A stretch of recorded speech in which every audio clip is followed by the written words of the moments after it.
Hello, and welcome to Based on Facts, where fiction and superstition meet logic and scientific facts. Broadcasting from the Allen County Public Library on WELT 95.7 FM.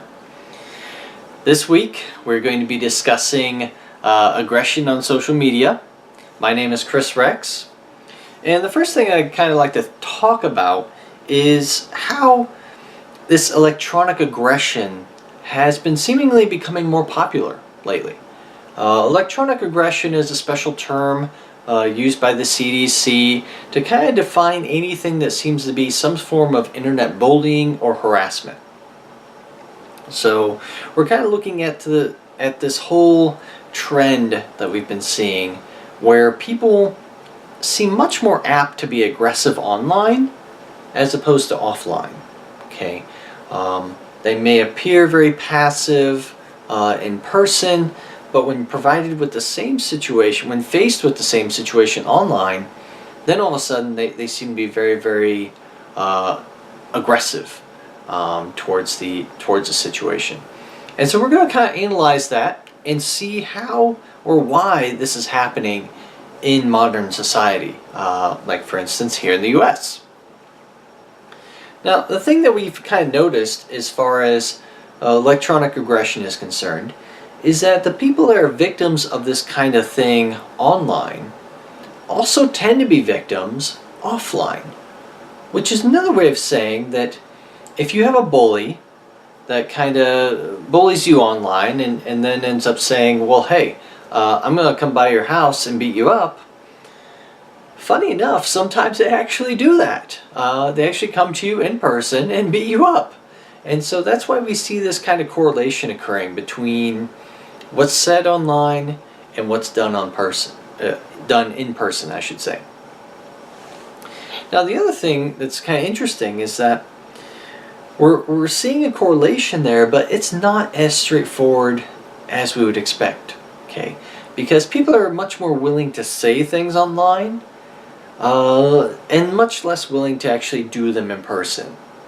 All right, and that comes down to the fact that these online interactions are much more impersonal. Okay, they're very much detracted or disconnected because all you're doing is you're seeing words on a screen, and as such, it's very hard to associate words on a screen with a face. And so there's this kind of disconnect, emotional disconnect, where unless you're facing somebody and looking at the sweat on their brow, or looking into their eyes, or hearing the inflections in their voice, it's very difficult to determine sometimes exactly what they're saying or what they're meaning by all of this. Now, the other thing that we've kind of noticed is that just in general, we're not seeing as much kindness and empathy as we would normally expect. So not only does there seem to be more aggression, but less true, authentic empathy involved at the same time. So it seems to be kind of fostering this very shallow level of interaction between people, where we don't account for the many different levels or complex personalities that comprise people. All right, we can look at a person and see them very superficially for what they are, but we have to realize that more often than not, there are very complex levels to that person. They have a very deep history, a very complex history, and that everybody's history is unique. And we have to understand that and recognize that in order to be effectively able to interact with people in those different situations. The other unfortunate thing that we're seeing is that people tend to be more passive-aggressive on social media, on a digital medium, than they would be in person. Now, obviously in person you have the whole notion of gossiping behind somebody's back. You have this idea that people can gripe about other people to other people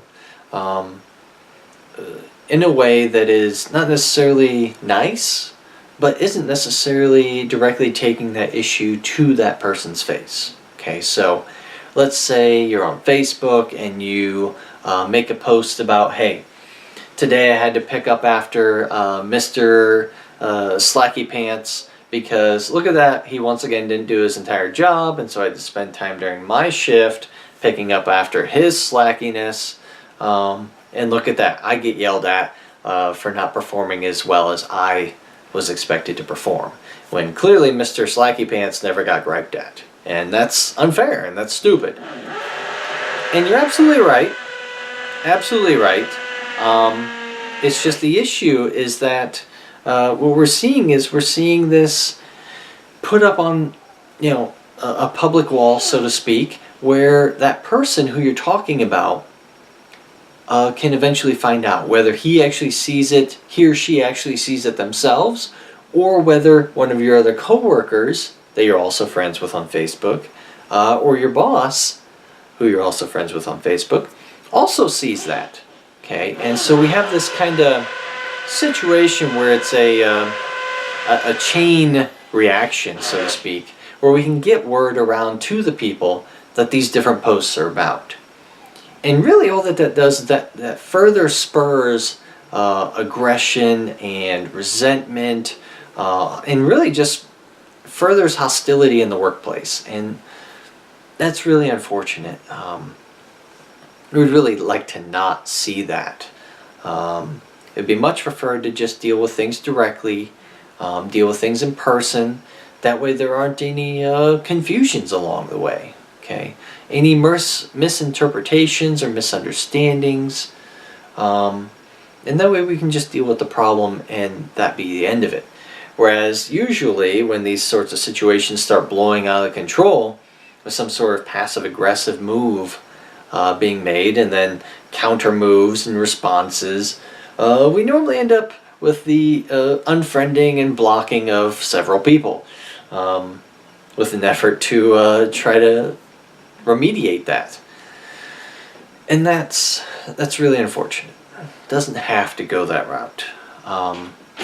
And so what we're trying to encourage now is we're trying to encourage much more personal interactions with people, or at least a greater breadth of understanding and forgiveness, so to speak, when it comes to interacting with people through a digital medium, because it can be very, very difficult to determine or ascertain their exact inflection, so to speak, on their particular statement. So if we have somebody posting on your wall that, hey, that jacket of yours is great if it was 15 years ago, then it'd be a peak of fashion.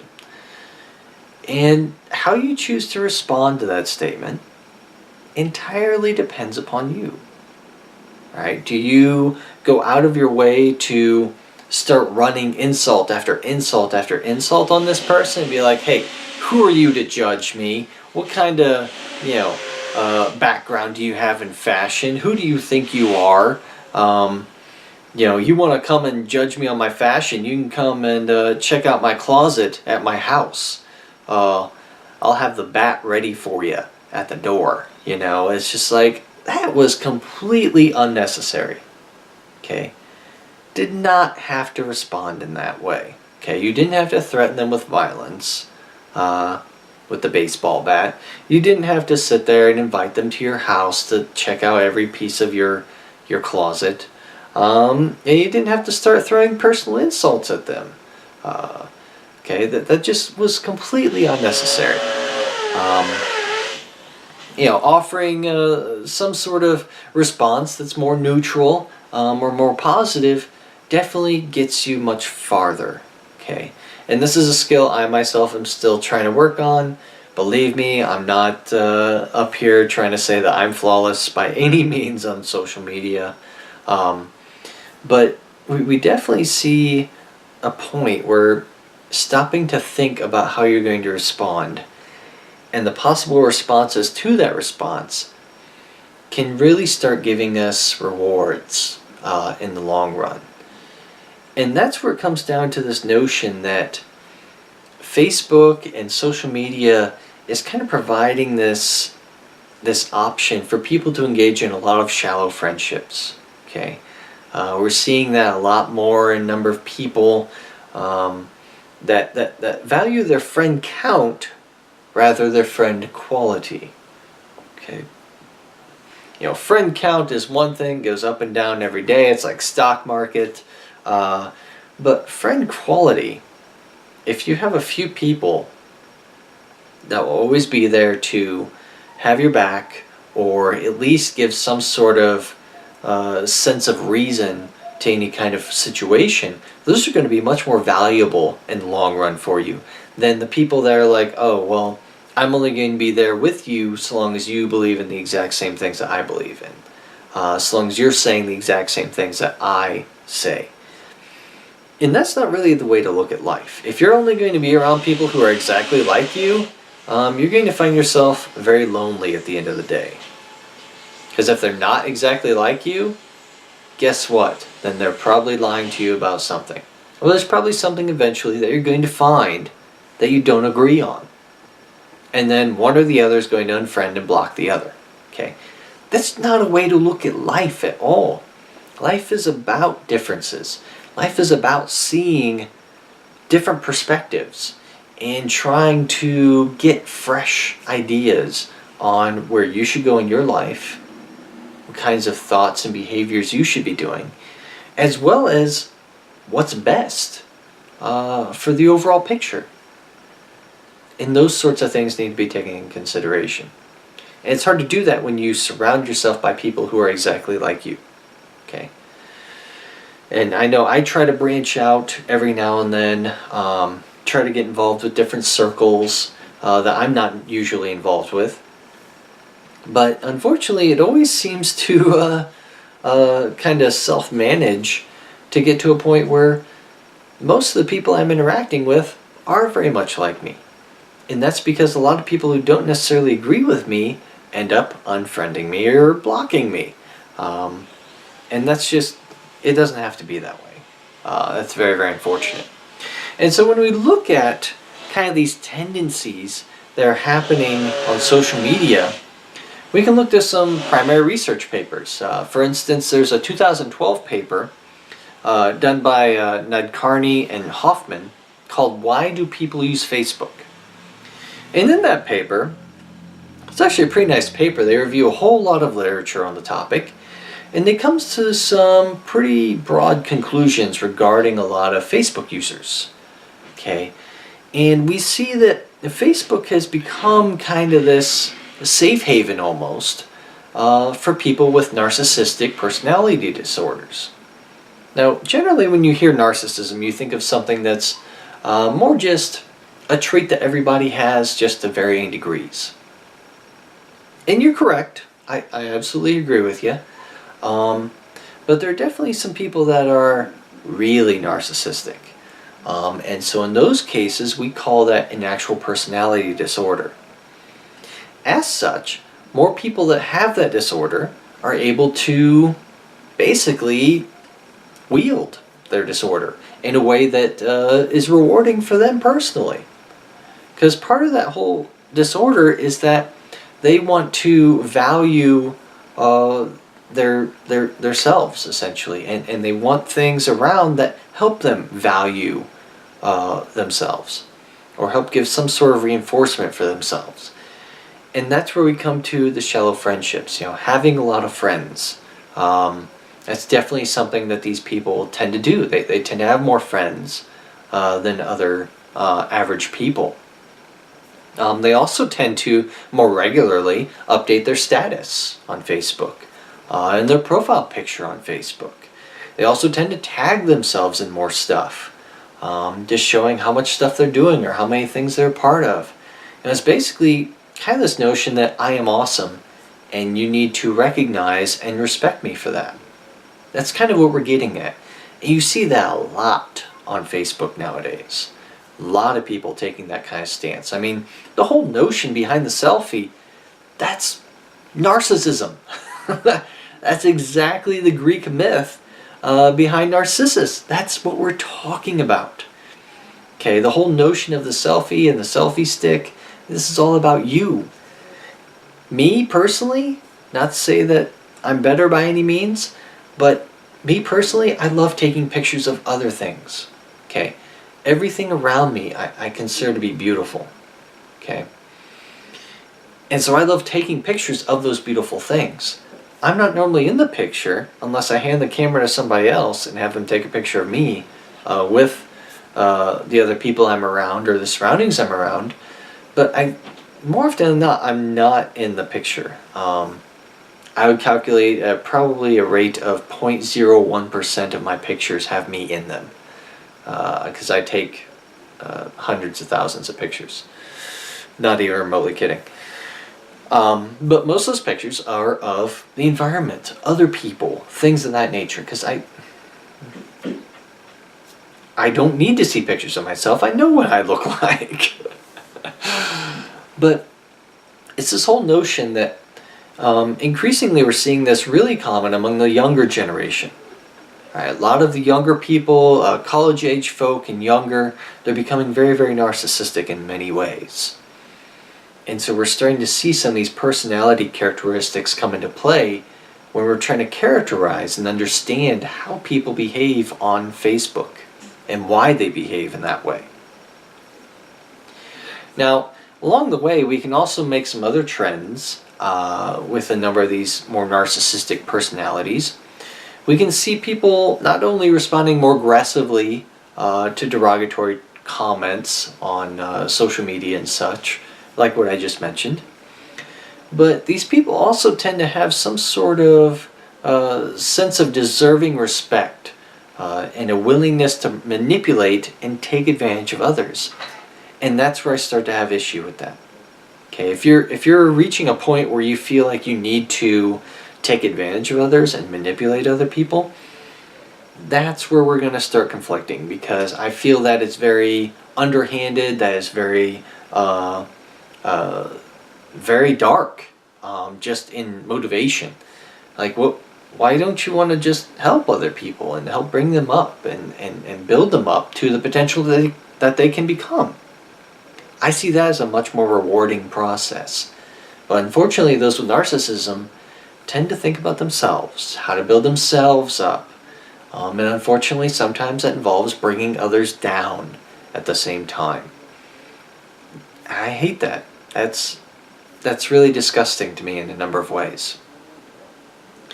Now, these people also tend to have an increased need to belong to something, which is kind of interesting, because normally you would think of these people as being almost an army of one. But the need to belong can be kind of expanded to include the cool kids club, so to speak. Is it cool to pick on this topic of transgender bathrooms? If so, then cool, I'm in.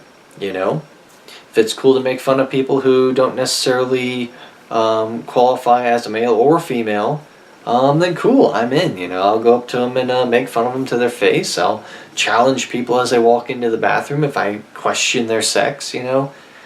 Cool, I'll be a part of that crowd, because that seems to be the overwhelming majority, unfortunately. It doesn't have to be that way. Okay. Now, consequently, these people also seem to have a low value of themselves in mind. And that's why they kind of require and feed off of the energy of others to help build themselves back up, because they have such a low self-esteem, such a low idea of self-worth, that they need that energy to help build them up to this idea that is closer to being average or feeling very appreciated and needed in society. So we're kind of seeing this overall trend with all these different things in mind, that people, as a partial result of social media and Facebook and such, we're seeing this overall trend that people are becoming more individualistic, okay? More out for them and themselves and their interests than the interest of the community. And so we're seeing the aspect of community and this communal thought paradigm, it's all just kind of being thrown out the window in favor of what's good for me. What do I get out of it? And it's like, well, there are other people to consider in this situation too. And if you look at human society and our history, you definitely see a strong predilection towards working towards the common good. Working towards yourself doesn't tend to get very far, because you will die alone by yourself, and nobody will care. And that's the trend that we see. And that's unfortunate that a lot of people seem to be choosing that route nowadays. Now, as far as how this relates to a recent event in my life, this whole notion about being more aggressive on social media, I actually have a very good example here that happened recently. I was invited to take part in an event called Light Up the World. Okay, and this was a candlelight vigil event that took place May 22nd, 2016. And it was all to kind of commemorate or memorialize the tragic loss of this 18-month-old child. And this happened in Kendallville, where there was this toddler in a parking lot, an SUV backed into it and killed her. And that's really unfortunate. And it definitely hit at the heartstrings of a lot of different people from all over the Northeast Indiana area. And a lot of people took part in this candlelight vigil.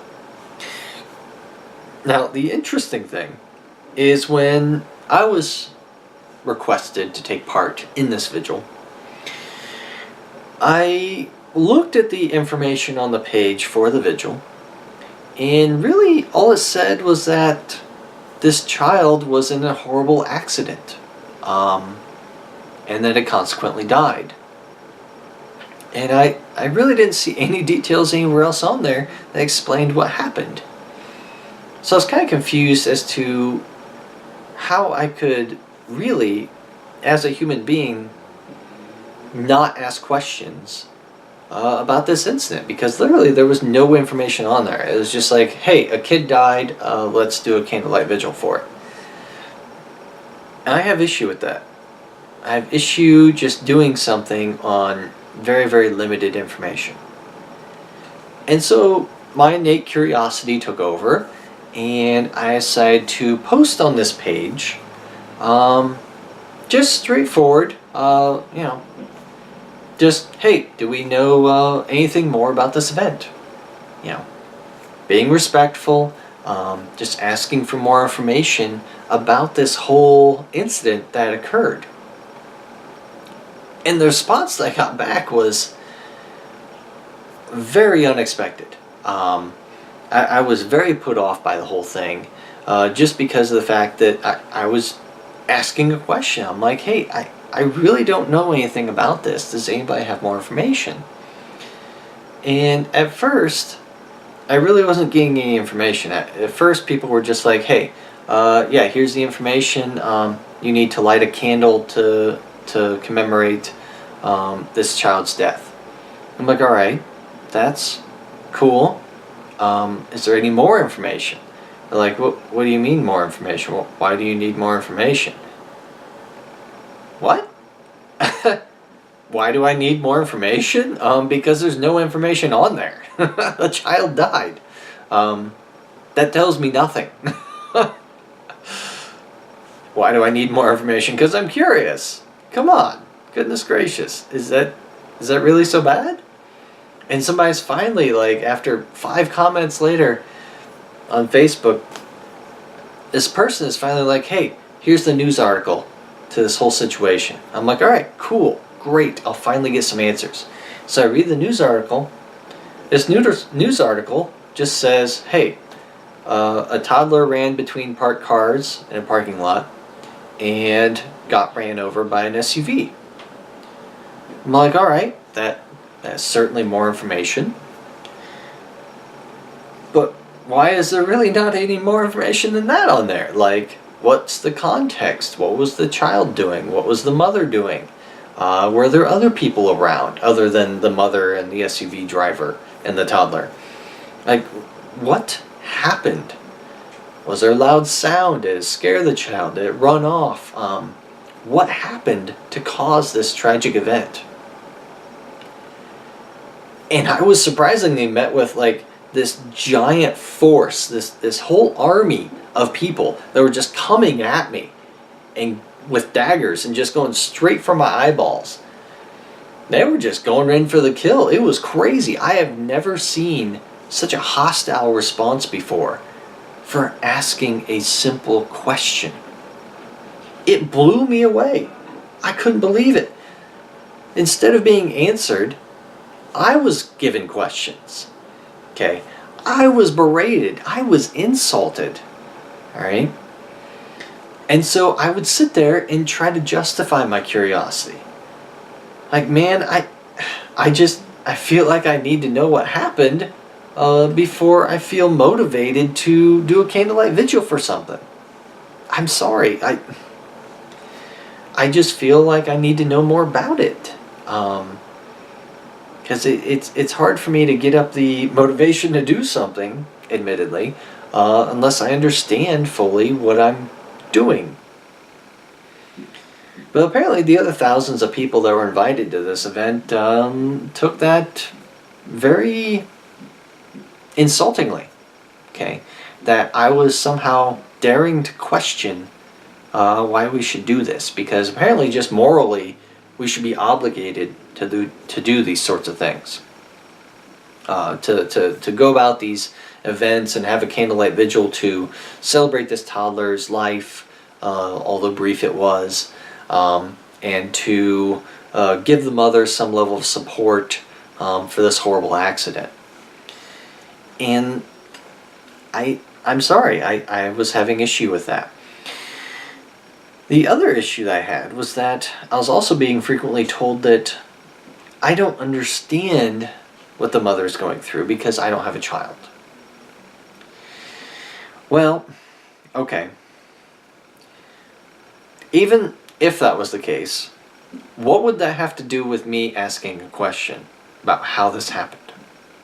You're like, well, how could the toddler get out of its mother's arms and run around behind an SUV, which was pulling out of its parking spot? How does that happen? And their answer is, well, how would you know anything? You don't have a child. I'm like, but that's not what I'm asking. Okay? What I'm asking is how that happened.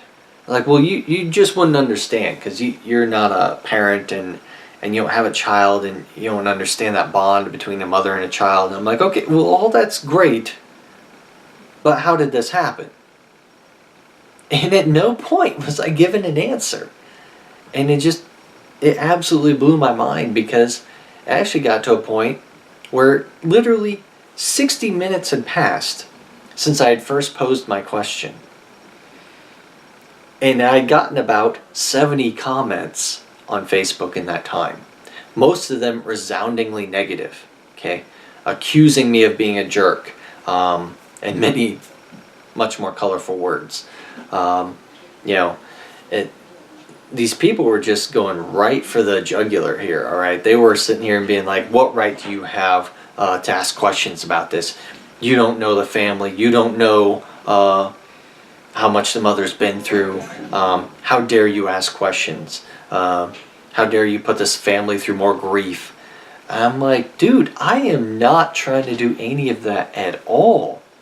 I am putting a question out there to the thousands of people that were invited to this candlelight vigil in the hopes that somebody would be able to provide me with more information. Because I'll tell you what, given that this happened in Kendallville, I can guarantee you more people know about that situation and the intimate details behind it than just the people that were there. Alright, Kendallville's a relatively small town. In relatively small towns, you have rumors spreading like wildfire. As such, there should be no reason for people to respond negatively to somebody asking questions when those questions can be answered by people who aren't necessarily close to this event. Okay. When I was asking my questions, I wasn't directing them towards anyone. They were general questions. Be like, hey, does anybody know this? Okay. I was not looking for questions to be answered by the mother that just lost her child, by the grandmother even. or even the driver of the SUV, or the neighbor, or the friend, or whatever. I was looking for my questions to be answered by the people that are further down the grapevine than the immediate people surrounding this event. Because I can guarantee you there are people down the grapevine that have heard the entire story, and are full willing to divulge the details. Because how else would they learn all the way down the grapevine? Oh, that's because in person they heard a rumor, they heard the story from somebody who saw it, and they heard the story, and they told the story to somebody who wasn't there, and so on and so forth. And so you have this chain of storytelling, and as somewhere down the line you're going to get farther and farther from the situation where you reach a lot of people that know exactly what happened, but aren't so close to the situation that they're going to be grieving for days and weeks on end. All right? There are going to be a number of people that have much looser lips that can repeat this story over and over and over again, that have the intimate details. So you don't have to go to the source, or even the secondary source. You go to the tertiary source. All right? The person who is really a friend of a friend of a friend of somebody who was there. Okay? That's who I was really expecting an answer from. But I never got an answer. Okay? This whole saga, I mean, there were about 70 comments there. That post was deleted off the Vigil page. Then there was about 200 more comments on my personal Facebook post that I later then posted. And so really, this whole saga is probably about 300 different comments, just related to this one topic of me just trying to ask a question, and just trying to get an answer as to what happened in this particular scenario, and why everybody had to be so hostile about it. At no point did I accuse anybody of anything. At no point did I ever call anybody else a name. And yet, me, myself, I was called every single thing under the sun. I was threatened with physical violence, and was insulted by at least 30 different people. I don't feel like that was warranted. I feel like that was a bit excessive. Especially when I respond to these insults and threats in a very passive manner that is respectful. And yet all these people are doing is they're shouting, hey, you should have empathy. Hey, you need to have respect. And yet none of them are clearly showing any respect or empathy. Because they're so focused on me and how I relate to the situation, as if I have to have some justification behind asking my question. How dare I ask a question? Am I a criminal investigator? No. But I'm a human being, all right? I have curiosities. I have questions of my own. How do you guys not have questions? I mean, do you guys already know everything? If so, then please divulge it to the rest of the world, who is eager to learn how this tragedy could have occurred. That's all we were asking for. And it's frustrating to me to see people react so strongly to a situation when all I'm doing is asking a question. You know, I was so frustrated that we have this big front being put up and being like, well, if you don't have a child, you can't cross this line because clearly you don't know what you're talking about. You know, if you don't have a kid, then you can't understand, so don't even remotely try to comment on the topic or ask questions about it. And it's like, well, funny enough, I have 4 nieces, okay, which are essentially my surrogate children because I will never have real children myself. And those 4 nieces are 5 weeks, 2.5 years, 6.5 years, and 9 years old. As such, I'm kind of curious to know how not only I can care for those kids a little better when I'm the one supervising them, but I would also like to learn how to better supervise or how to spread that information onto my parents, who also occasionally supervise the kids, and to my sister, of course, who supervises her kids whenever she's around them as well. And if I just knew the answer to this question as far as how this tragedy could occur, I could have an idea, I could give my family an idea of how to prevent such a situation, such a tragedy from happening in our family with my nieces. It's really just that simple. Like, I may not have kids, but you know what? I certainly have kids that are related to me. They have 25% of my DNA. So I feel like that's kind of important to know how to care for them. Not to mention, I have a Facebook profile. I have a lot of people on my Facebook that have kids. And so as soon as I post that information, as far as how this tragedy occurred, they could know how to better prevent these tragedies from occurring in the future. But none of these people considered this. Okay, they were all about me and that I have to have a kid to ask this question, to get an answer from this question. And that is so aggravating to me, so frustrating. It's like, I don't have to justify why I need an answer when I'm just being curious in the first place. But if you really want an answer, if you just bother to look past your nose and see that there are other people in my life other than me that have kids, you would be able to think, oh, well, maybe he doesn't have kids, but maybe he knows somebody that does. Maybe he's occasionally the caretaker of other people's kids. And as I've been an elementary teacher, I've certainly cared for a number of kids. All right?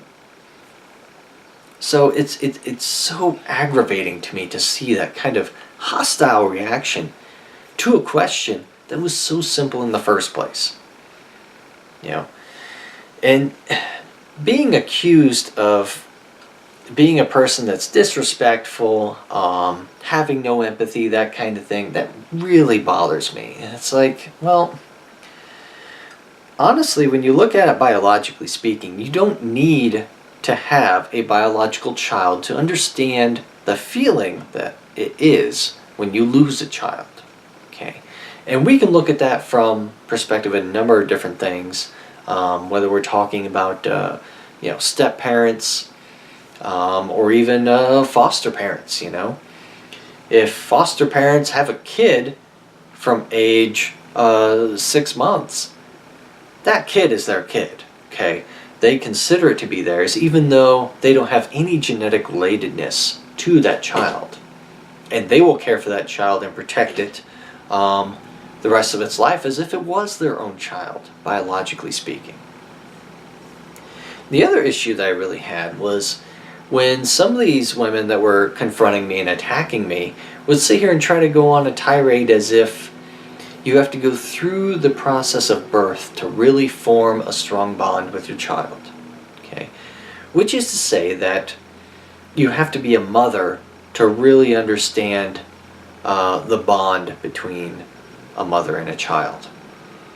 And I have issue with that because essentially what you're saying is you're saying that a father cannot possibly have a bond to his child like the mother does. And yet we see clear examples where mothers have neglected their children, where mothers outright hate their children, despise their children, disown their children. And so clearly that mother-child bond isn't as strong as you propose that it is. Otherwise, it would always be the case. But it's not. And the reasoning for that is it really kind of comes down to hormones. Okay. And what we see is the effect of this one hormone in particular, oxytocin. And it's a chemical that acts on the brain in a way that kind of encourages some sort of love or bond developing between something else and you. Whether that something else is a child, whether it's your child, or whether it's somebody else's child. Okay. And so if we can see a situation where a foster parent can develop a very strong bond to a child without necessarily having given birth to that child, then we can see, oh, well, there's a bit more flexibility going on there than we originally thought. Okay, we can have people develop strong bonds to another human in a way that isn't necessarily biological, okay, or biologically based, I should say, or genealogically based. In addition to that, we also see very strong bonds forming between husband and wife, right? So two people who theoretically should have minimal genetic similarities between them, unless you're in like Kentucky or something where you can marry your first cousin or whatever. But unless you're in that kind of a situation, your genetic relatedness to each other should be very, very slim. Okay? But you can still develop an incredibly strong bond there that is stronger than almost anything else on this planet. And yet that doesn't require genetic relatedness. Okay? And so we start to see situations where the strength of a bond that is perceived by a person doesn't really depend on a whole lot. That isn't really limited to a whole lot, I should say. It's just dependent on whatever that person decides to love and appreciate and care for, and how much time and effort and blood and sweat and tears they're pouring into that other person. As such, we can actually extend that to include pets. Alright, so I already mentioned I'm never going to have kids, so my nieces are my surrogate children. But you know what? There's a certain degree that my love for snakes actually is greater than my love for my nieces. I know that sounds horrible, but given the fact that my nieces are in the care of my sister, I really don't feel a whole lot of obligation to care for them because somebody else is their primary caretaker. So, I mean, I love my nieces. I would do a number of things for them, certainly, but they already have somebody to be their primary caretaker. So I don't feel that obligation to always be there for them and to take care of them long term. Whereas in the case with my snakes, I am their primary caretaker. I have been with them for 15 years. Okay? So for 15 years, I've had this bond with them to where I am caring for them. I am the one who is feeding them, watering them, taking care of them, cleaning them, cleaning their cages, everything like that. And so I've been their parent for that long. And yet I get frustrated when people come in and be like, well, how would you feel if somebody killed your snake? And I would be like, I would feel absolutely devastated. I don't know where I would be even without my large 5-foot ball python, Mel. I don't know where I would be without Mel. She is just the cornerstone of everything I do as far as snake education and outreach. I don't know what I'd do without her. And I don't think that other people can see that that animal has taken the role of my child in my life. And I care so deeply about her that I'm actually almost tearing up right now just thinking about losing her. And that I would be grieving for many days if I ever lost that part of my life. That's because she's been such an integral part of it. And it would be very, very difficult for me to ever replace her, so to speak. Much as I imagine it would be difficult to replace a child.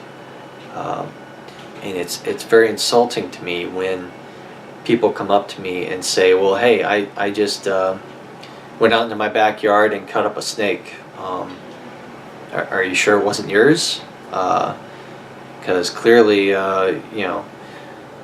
you should be caring about the snake as much as you do a child, so how would you feel if I came over and killed it? And it's like, well, I don't think you would ever say that to somebody regarding their child, and yet you're saying it to me about my snake? That's very, very insulting. That's very, very unnecessary. And it's very frustrating to try to explain these kinds of concepts to people who don't quite understand.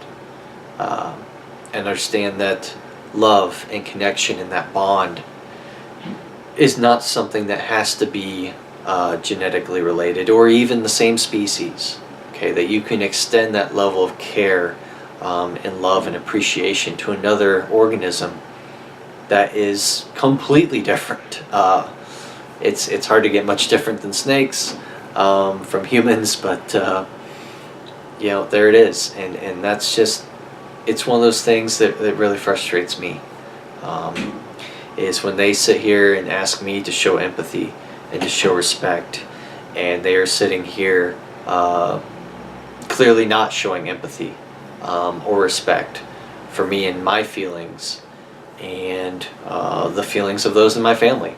The rest of my family would love to learn from this mistake, so to speak. In the case of this toddler getting killed, and so we can at least gain something from this toddler's death. Otherwise, the toddler died for nothing. So if we're looking at a situation, let's just say hypothetically, that this toddler was being escorted out to the car by its mother. The mother was being very astute, and it was holding the hand of the toddler the entire way from the door of the apartment to the car. And once she got out to the car, a friend ends up approaching her and starts up a conversation. And so the mother being like, all right, well, we're already at our destination. We're just kind of hanging out here for a bit while I'm talking with my friend. I'm just going to let the child go. Since there are two adults right here, we can both watch her adequately. She's safe, whatever.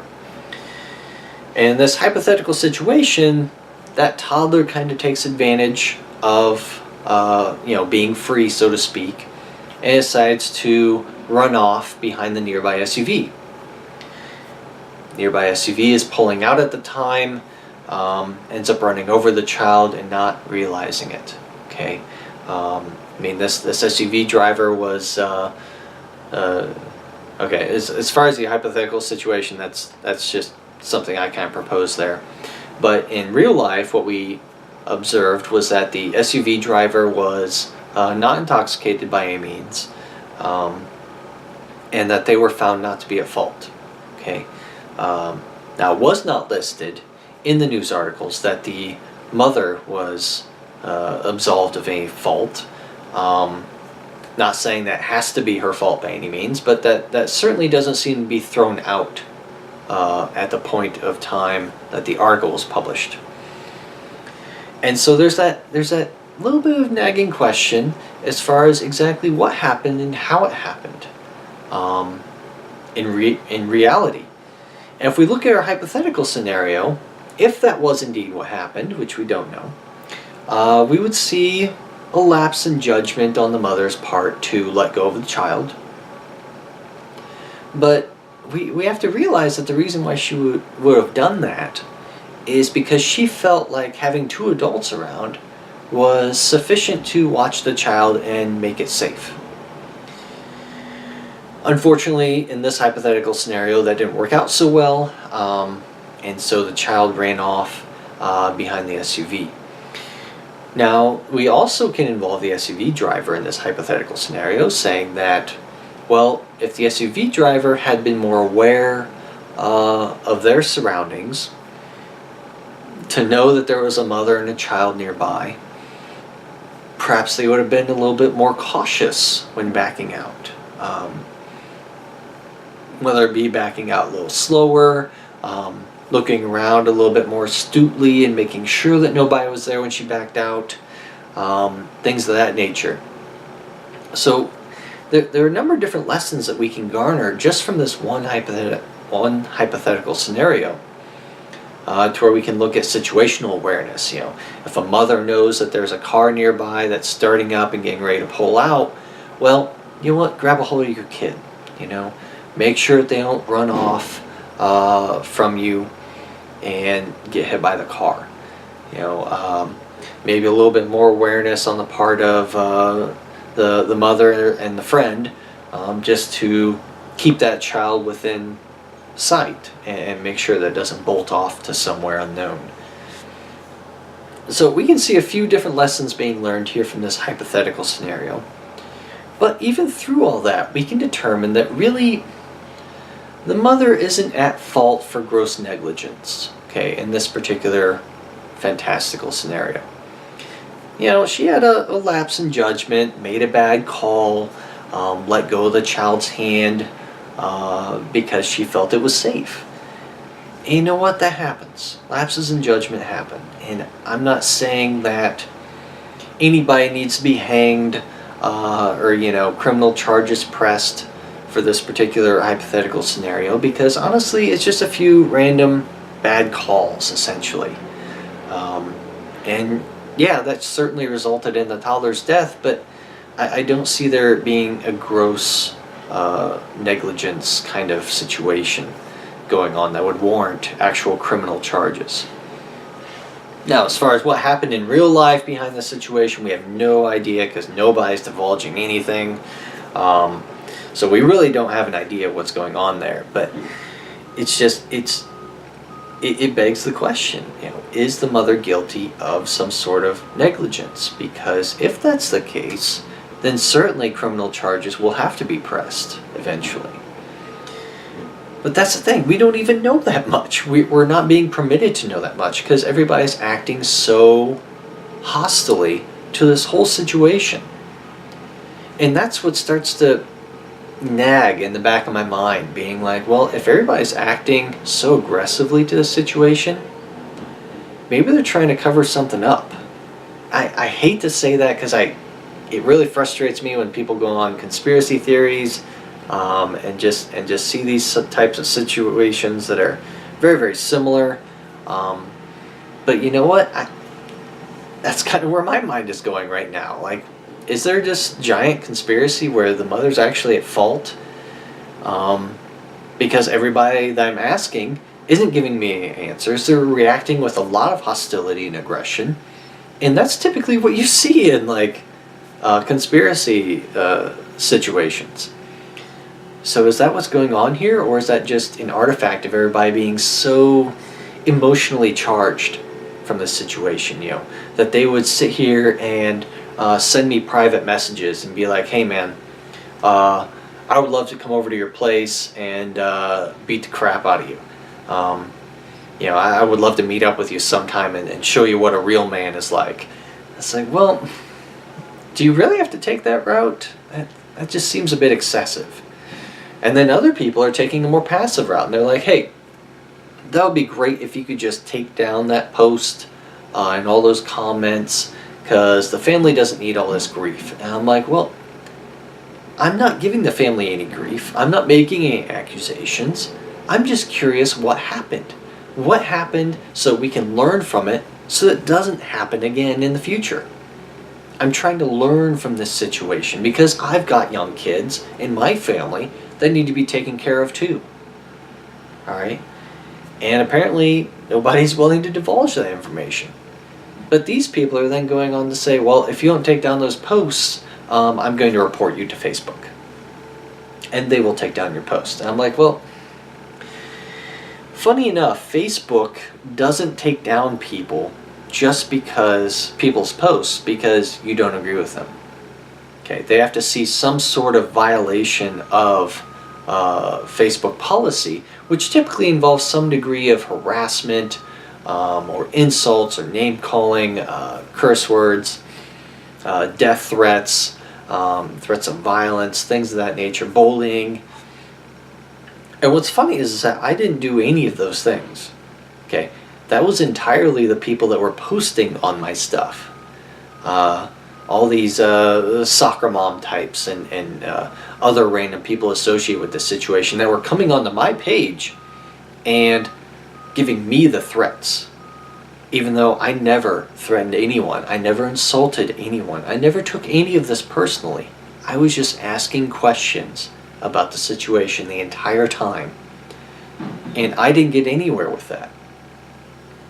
And it's really difficult for me to have an optimistic point of view when considering the future of the human race, when this is kind of a taste of that future.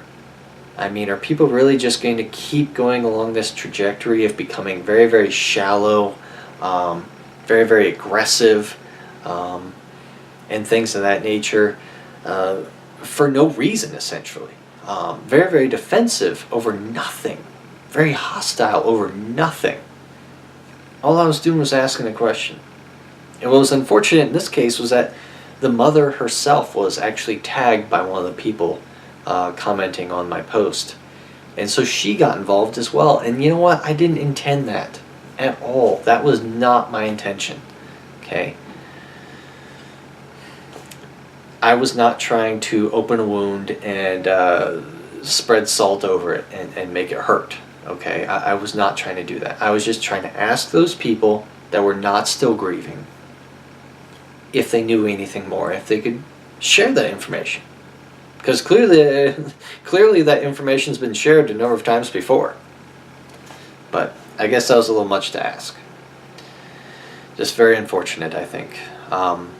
And so through all this, you know, I've actually gone through and tried to contact some of these people and be like, hey, all right, if any of you want to meet up and discuss this topic in person, even though really the discussion online is dead at this point. If any of you actually want to meet up in person and discuss it, you can meet up with me at Old Crown on Sundays, 11 o'clock to 1 p.m. Because I'm there typically every Sunday. And so, you know, if you want to discuss this topic in person, that'd be great. Otherwise, have a great life. Okay, because I'm not sitting here and insulting anyone. All I was curious, man. Was not trying to make a mountain of a molehill at all. So that's pretty much how I'm going to wrap up this little talk on aggression on social media. So hopefully in the future that will help you understand where I'm coming from as being a victim of aggression on social media. And hopefully when you're put in similar situations, you can maybe reconsider reacting aggressively to somebody else's posts, to try to be more optimistic and maybe a little bit lighthearted in it, and try to take things with a grain of salt. Okay, because not everybody's out to kill you, not everybody's out to insult you, even though our minds tend to think that way, very pessimistically. Just try to be optimistic, all right, and try to be friendly and respectful along the way. Because you know what, odds are, there's a real person at the other end of that conversation. And they have feelings too. And more often than not, they're going to want to consider your thoughts and feelings as well. Okay? So, thank you for joining us this week on Based on Facts. If you're interested in finding further episodes, you can search online on our Facebook and YouTube just by typing Based on Facts into the search bar. So, we'll call it a good day and have a great week. Thank you.